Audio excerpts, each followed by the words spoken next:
¿Qué tal amigos? ¿Cómo están? Mi nombre es Rodrigo Ramírez y el día de hoy vamos a platicar de IVA. Para eso hemos invitado el día de hoy a Otón Ortega. ¿Cómo estás? Rodrigo, muchas gracias. Bien, gracias. Bueno, él es especialista en tema de impuestos, tiene también por ahí 3 maestrías y lo hemos invitado para dar un contexto de que si bien el día de hoy hemos ya tenido una prórroga para la presentación de la declaración de personas físicas, lo que queremos es, con este tipo de cápsulas es ayudar a este contribuyente. Queremos hablar de la cuestión del IVA.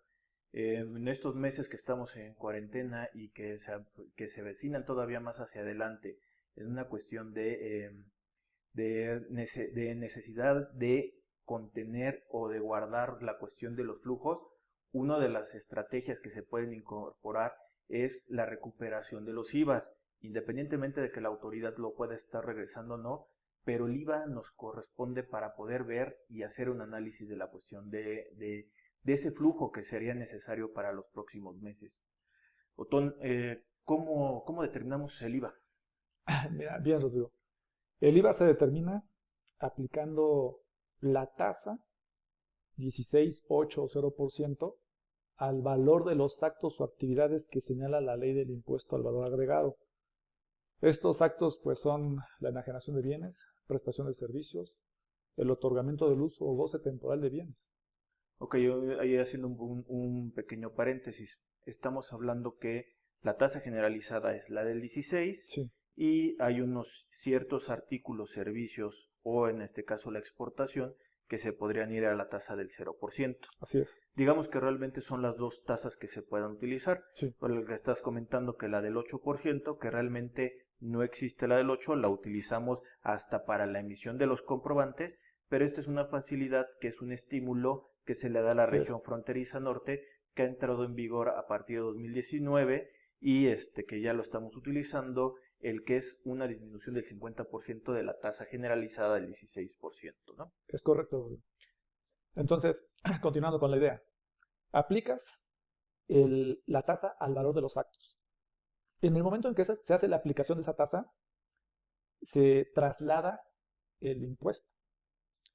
Por traslado, debemos de entender el cobro o cargo que se le hace al contribuyente.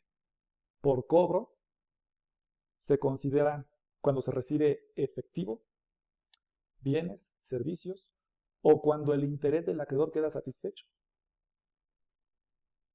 En ese orden de ideas, el pago mensual del impuesto al valor agregado será la diferencia que resulte de aplicar la tasa al total de los actos o actividades del periodo y las cantidades que de impuesto acreditable procedan conforme a la ley y en su caso el impuesto retenido.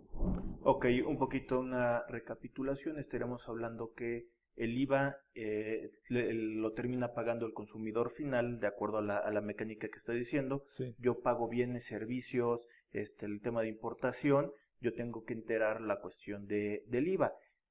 A su vez, yo también estaré cobrándole a así es. mis clientes la cuestión del IVA. Hago un enfrentamiento entre y lo que sería, uno se convierte en trasladado, uno en acreditable, que la diferencia entre uno y el otro se estaría convirtiendo en uno a favor y en otro caso podría ser por pagar. Cuando nosotros eh, vendemos, trasladamos el IVA. Cuando nosotros adquirimos, nos trasladan el IVA. Entonces, esos traslados son los que en la determinación del IVA, la mecánica permite disminuir, como tú bien dices, el que se considera IVA acreditable. Ok, y hablando de la cuestión de el entero de este IVA, ¿cuándo es cuando tendremos que hacer el entero? El pago del impuesto al valor agregado se debe de hacer a más tardar el día 17 del mes siguiente al periodo al que corresponda. El cálculo del impuesto es mensual, pero hay opción, hay otras formas de pago. Puede ser bimestral, tratándose del régimen de incorporación fiscal. Que en este caso el IVA, hablando de cualquiera de estos dos regímenes, el régimen general o en este caso el RIF son definitivos, ¿no? Así es. También podemos citar otro caso que es trimestral, tratándose de personas físicas que únicamente perciban ingresos por concepto de el otorgamiento del uso o goce Conocido como arrendamiento. Y que sus ingresos del mes no excedan de 10 salarios mínimos generales y que para efectos del impuesto sobre la renta hayan optado por la forma de pago provisional trimestral. Ellos se les está dando esa facilidad independientemente de que para efectos de ICR ellos escojan la deducción de ciega, como se conoce, que es una deducción del 35% en forma automática, o por gastos comprobados. Cualquiera de las dos formas tendrían la opción de enterar los pagos provisionales de manera trimestral, si esa es su elección. Con la condición, está condicionado a que sus ingresos no excedan de 10 salarios mínimos generales, para que puedan optar por pagos trimestrales. Si optan para ISR por pagos trimestrales, para IVA también pueden optar por pagos trimestrales. Ok, entonces hablando de la cuestión del entero, si yo hago un pago provisional o yo quiero hacer el pago definitivo, más bien hablando correctamente, de la cuestión del IVA del mes de abril, yo tendría por lo menos el 17 de mayo para poder presentar mi pago provisional, mi pago definitivo. Tratándose de cálculos mensuales. De los cálculos Tratándose mensuales. de cálculos bimestrales, sería a más tardar el día 17 del mes siguiente al bimestre al que corresponda el pago. Hablando que, por ejemplo, el bimestre sea enero y febrero, sería el 17 de marzo. Así es. También, amigos, hay que recordar que hay un decreto donde nos dan días adicionales para poder presentar los pagos provisionales o los pagos definitivos, que de acuerdo a este horóscopo fiscal, por así decirlo, de acuerdo a tu sexto dígito, podrías tener 1, 2, 3, 4, 5 días adicionales para poderlos presentar en tiempo y en forma. Ventaja que en la plataforma de declaraciones y pagos, al momento de que tú te ingreses y pongas la cuestión del mes, ya automáticamente te dice el día que te corresponde sumado con estos días adicionales, ¿no? Así es. Oye, Otón, hablando de una de las dudas ahorita para poder ver la cuestión de las devoluciones de impuestos del IVA, normalmente piden la DIOT. ¿Qué es la DIOT y cómo la presento?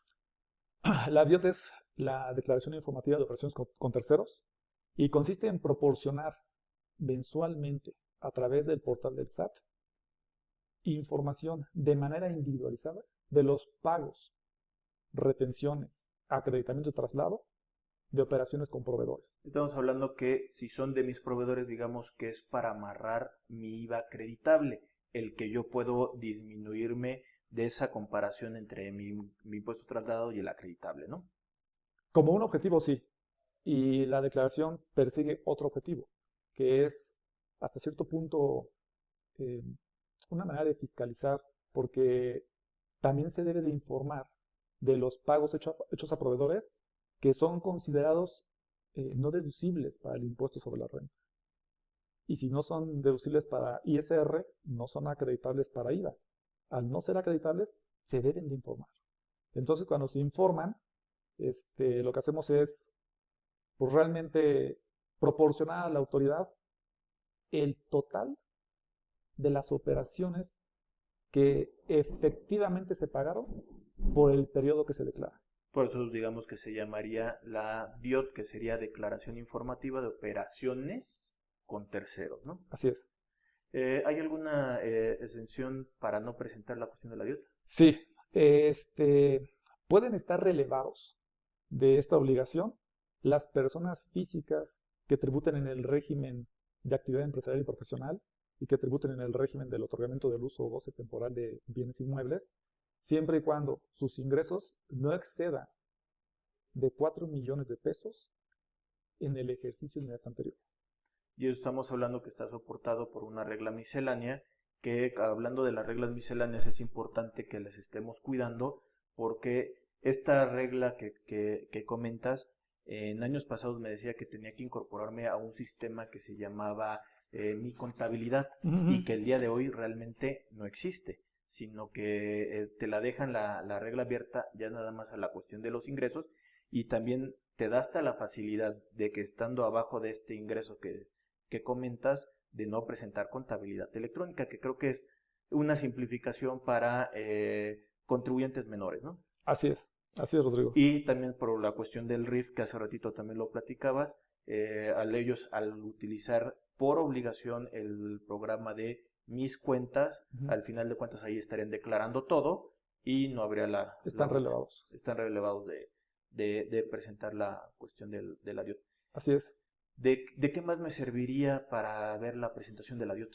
Mira, se puede informar en esta declaración de manera no individualizada a proveedores hasta un 10% del total de las operaciones del periodo, siempre y cuando ese 10% de los proveedores, ninguno de ellos haya recibido pagos superiores a 50,000 pesos y ninguno de ellos sea un proveedor de combustible al que se le haya pagado con forma distinta a la de cheque nominativo, tarjeta de crédito, de débito, monedero electrónico. Que ese ya ha llegado a conocer como proveedor global, ¿no? Que al final de cuentas no lo individualizas. Exacto. Y lo pones en un rubro, en una fila, todo lo que al final de cuentas necesitas, un poco, déjame decirlo, para poder amarrar el IVA acreditable. Pero lo has tenido también en una cuestión de experiencia. Pero ya el día de hoy con la tecnología que tenemos, o sea, si yo me meto al portal del SAT y descargo todos los comprobantes, ya hasta me lo convierte en un Excel, realmente ya son menos los contribuyentes que utilizan el concepto de proveedor global, ¿no? Totalmente de acuerdo contigo. Pero estamos hablando que sí existe todavía la opción para poderlo utilizar, pero digamos que la mecánica me obligaría a realmente, aunque sean 20 pesos de IVA o 20 pesos del proveedor, realmente ya lo podrías estar desglosando, ¿no? Así es. Más bien nada más hay que analizar que cuadre en mi portal del SAT la información de mis proveedores con lo que yo voy a declarar, porque al momento de que haya una diferencia o que yo trate de incorporar alguno o sacar alguno, me va a generar una diferencia con la base de datos del SAT que posiblemente vengan y me pregunten, obviamente dependiendo las cantidades respectivas, ¿no? Claro. Otro comentario adicional de la DIOT es que al tratarse de una obligación para el contribuyente, el no presentarla es una infracción. Y esta infracción tiene una multa que va de 11,580 pesos a 23,160. Normalmente la autoridad impone la mínima, porque de esa manera pues no tiene que explicar cuáles fueron los elementos que la llevaron a tomar dicha decisión. Pero si el contribuyente dejara de presentar la DIOT por todo el año, fíjate que para el mes de enero serían 11,580 de multa, para febrero serían 23,160. ¿Por qué? Porque la multa es del 100% por reincidencia. Ahora, para no llegar a ese tipo de multas y llegar a la cuestión de la infracción, que es lo que le está dando el origen, ¿cuándo es el tiempo que tengo que presentar la DIOT? Dice la ley que es a más tardar el día 17 del mes siguiente al que corresponde la información. Sin embargo, la página del SAT, cuando uno pretende o intenta enviar la declaración, permite hacerlo hasta el último día del periodo, hasta el último del mes siguiente. Entonces estaríamos hablando que si yo voy a presentar mi pago definitivo del mes de abril, mi pago definitivo lo presento el 17 de mayo, independientemente de los días que habíamos comentado anteriormente, yo la DIOT tendría hasta el 31 de mayo para poderla presentar y estar en tiempo y en forma junto con todos los tiempos y las declaraciones respectivas. Así es, Rodrigo. Nada más hay que considerar que también por alguna razón sea un pago bimestral o trimestral que llegara a causar pues estaremos hablando que tal vez la DIOT seguiría en esos plazos. Ya comentamos también que los de arrendamiento y la cuestión del RIF son periodos diferentes del mensual, pero bueno, ahí el RIF no tendría que presentar la DIOT como también lo estábamos platicando, pero nada más hay que cuidar mucho los periodos en que se tiene que presentar el pago definitivo del IVA junto con la cuestión del entero de la DIOT, ¿no? Que en pocas palabras tendría que ser mensualizada hasta el momento en que la quieran quitar, ¿no? Porque han dicho que realmente ya no es necesario para el SAT, realmente ya no le está dando una información adicional a la que no tengan con el famoso complemento de CFDIs, que es el complemento de pago, o con lo famoso que están queriendo utilizar, que sería el PUE y el PPD, para poder amarrar la cuestión del flujo de la cuestión del IVA, ¿no? Así es. Ok, dentro de las preguntas muy importantes que deberíamos de tener también en cuenta son 3 conceptos: el acreditamiento, la devolución y la compensación, para ver qué estrategias se pueden utilizar con la cuestión del IVA y, como le estaba comentando, el tratar de ahorrar la cuestión de los flujos. ¿Qué me podrías decir de la diferencia de estos 3? Vamos a empezar a hablar primero por el acreditamiento. ¿Qué es el acreditamiento? El acreditamiento consiste en restar el impuesto acreditable del total de los valores, de la cantidad que resulte de aplicar los valores a la tasa que corresponda. Esta mecánica te va a dar 3 resultados. Cuando el IVA trasladado sea menor al IVA acreditable, tu resultado va a ser un saldo a favor. Cuando el IVA trasladado sea mayor al IVA acreditable, el resultado va a ser un saldo a cargo. Y cuando el IVA trasladado sea igual al IVA acreditable, el saldo va a ser 0. Okay.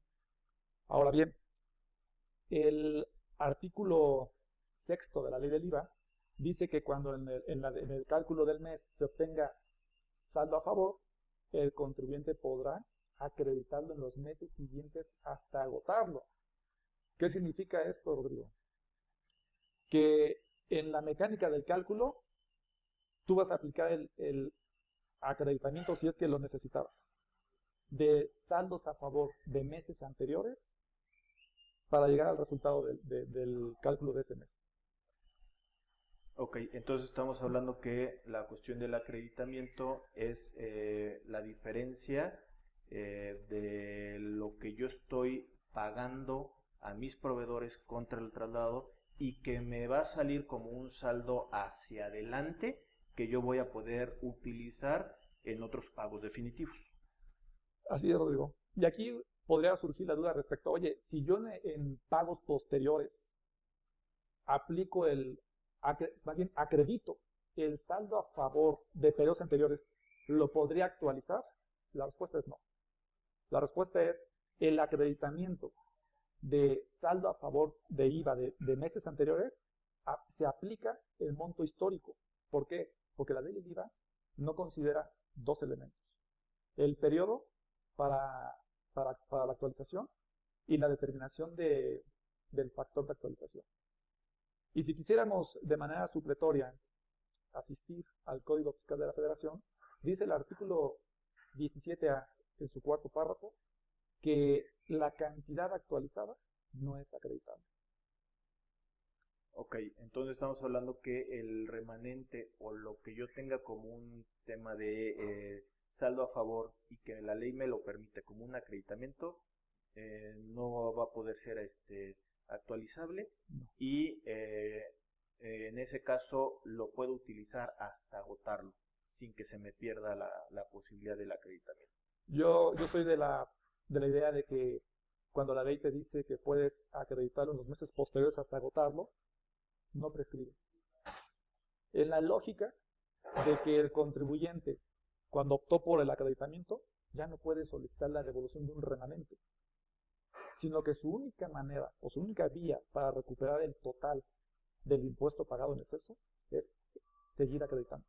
Y un poco nada más considerando la cuestión de la ley, ¿no? Porque, como dices, lo que me dice que el acreditamiento yo puedo tener el derecho hasta agotarlo. Nada más que hace unos cuantos meses salió un comunicado por parte de la Prodecon diciendo que el acreditamiento también se perdía a los 5 años en los plazos que me estaría diciendo de caducidad o de prescripción, que al final de cuentas pues es una opinión de la Prodecon, claro, que seguramente la autoridad está feliz con ese tipo de criterio de opinión, pero desde mi punto de vista tampoco no es algo que se perdería con esas fechas, ¿no? La ley me dice que tengo 5 años para, perdón, 5 años, hablando de devolución, que ahorita lo platicaremos, y de la compensación, más del acreditamiento, me dice que yo tengo posibilidad hasta que me lo agote. Exacto. Entonces, Otón, a ver, si bien ahorita ya hablamos de la cuestión del acreditamiento, todavía tenemos 2 términos más. ¿Qué es la compensación? La compensación es una opción que tienen los contribuyentes para pagar adeudo propio. En este caso, tratándose de esa figura jurídica, sí procede la cantidad actualizada. Sin embargo, el artículo 6 de la ley del IVA dice que cuando se obtenga saldo a favor, el contribuyente podrá optar por acreditarlo o solicitar su devolución. Debemos de entender que entonces la figura jurídica de la compensación no aplica para el IVA. Es que la opción de la compensación propiamente te lo estaba dando, o está todavía la compensación en el artículo 23 del Código Fiscal de la Federación. Así es. Pero en términos generales no puedo aplicar la compensación porque para efectos de la ley del IVA, cuando yo tengo ese saldo a favor, solamente lo puedo acreditar, ¿no? Así es. Y que dejando en claro que la compensación universal, esa famosa compensación universal, dejó de existir de acuerdo a la Ley de Ingresos de la Federación 2019 y que ahorita en 2020 ya lo están subiendo al Código Fiscal de la Federación, donde ahí sí me lo dice el código, cuando yo solamente podría compensar cuando tenga un impuesto a favor contra otro impuesto a cargo del mismo tipo de impuesto, ¿no? Así es. Y como lo estás diciendo, en la ley del IVA me dice, se llama acreditamiento. Así es. Ok. De ahí un poquito el comentario adicional. Por ahí había una pseudocompensación en reversa que me lo manifestaba un criterio normativo del SAT, que es cuando yo tuviera un saldo por pagar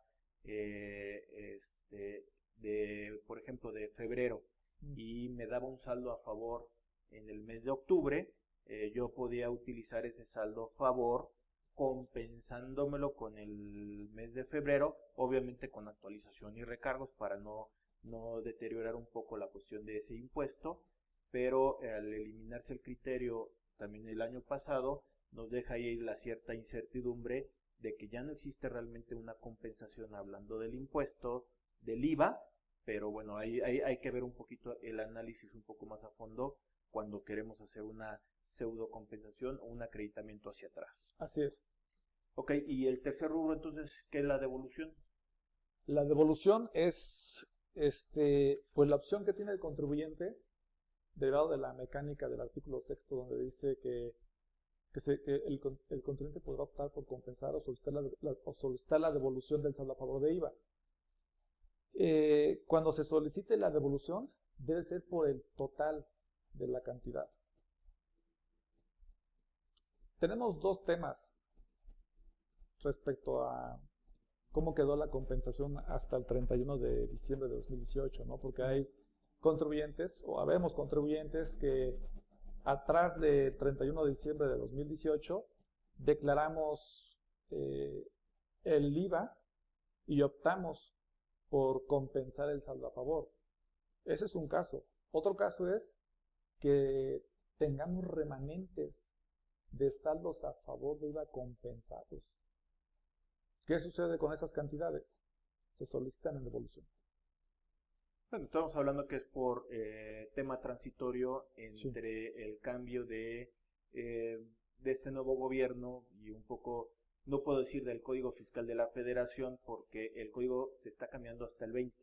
Esto de que ya no existe la compensación universal viene de una ley de ingresos de la Federación 2019, donde sí te pusieron una regla miscelánea donde te decían que si tú todavía tenías saldos a favor para poderlos compensar en este sentido, o si tenías un remanente para poderlos utilizar todavía, hablando de la cuestión del IVA, pues bueno, podrías utilizarlo, ¿no? Pero ya estamos hablando que para el 20 ya tendremos que tener en cuenta que solamente puedo pedir saldos a favor del IVA en bloque completo, no por cachitos, ¿no?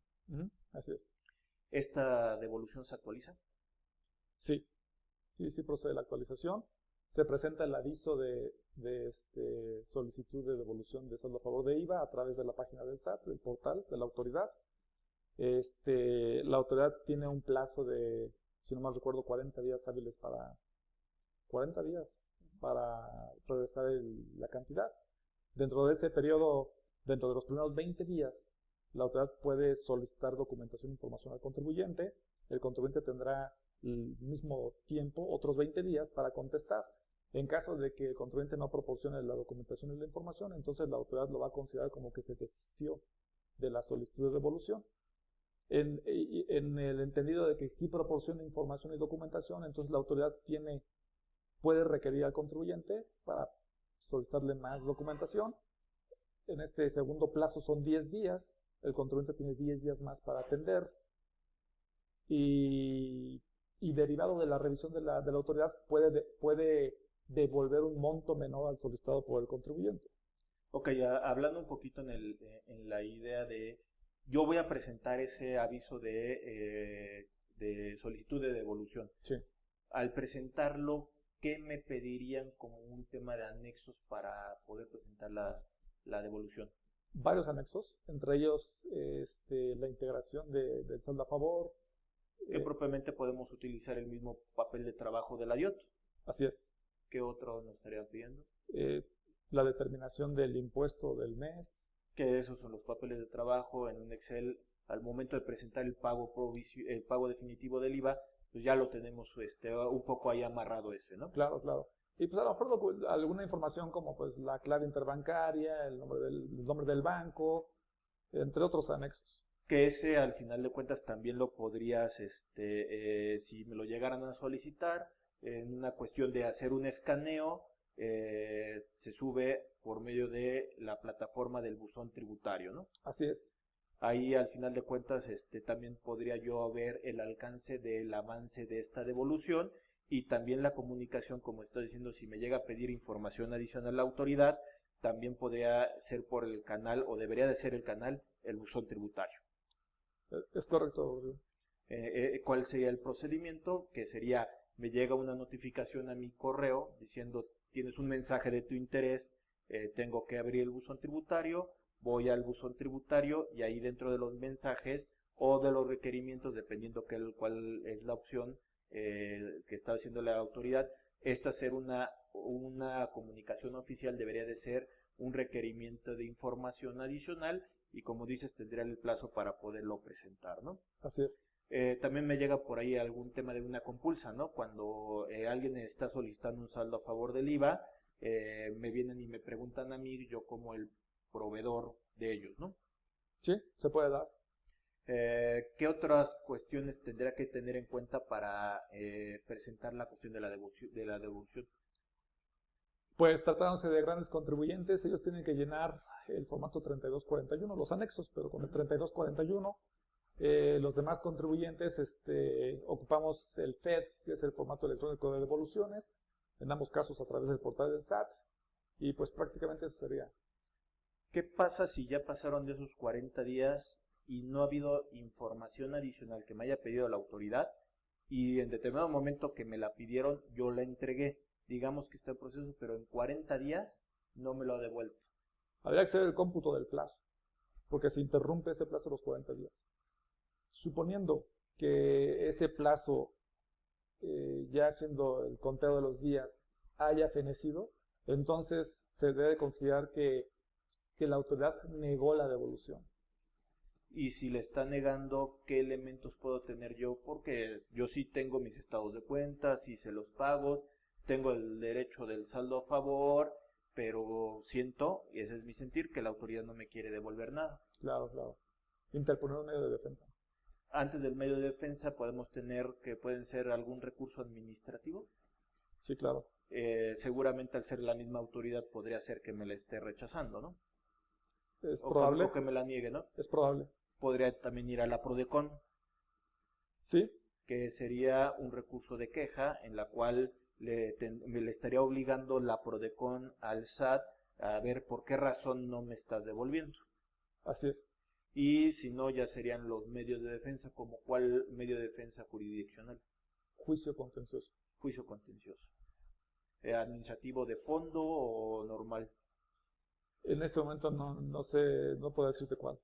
Pero digamos que podría ser una cuestión de presentación de la documentación y hacer el reclamo de que la autoridad no me está devolviendo, ¿no? Así es. Entonces ahí sí es muy importante tener en cuenta los días y los tiempos para que se pueda presentar los recursos, ya sea administrativo, la cuestión de la PRODECON y los medios de defensa jurisdiccional, para ver que no se me vaya a ir, porque si se me pasa un día, ya puede ser que, aunque me lo estén recibiendo, no surta algún efecto, ¿no? Así es, Rodrigo. Algo más que tenga que saber yo del IVA, pues en la cuestión de la devolución o acreditamiento, ahorita en este tema de la necesidad de yo poder tener flujos necesarios. ¿Algo? No. Ok, amigos, con esto le damos las gracias a nuestro amigo Otón. Muchas gracias por tu participación el día de hoy en la cápsula. Gracias a ti, Rodrigo. Y nosotros estaremos haciendo este tipo de ejercicios justamente para llevarte la información que pensamos que pueda ser de utilidad para ti. También los invitamos a que en la cuestión de las redes sociales nos hagan algún tipo de pregunta o análisis, que nosotros también les podamos ayudar con la elaboración de cápsulas, trayendo invitados para poderte ayudar en las dudas que puedan estar generándose en el día a día. Sin más, bueno, de nueva cuenta, muchas gracias al área de producción del video, y nos estaremos viendo en siguientes presentaciones. Saludos.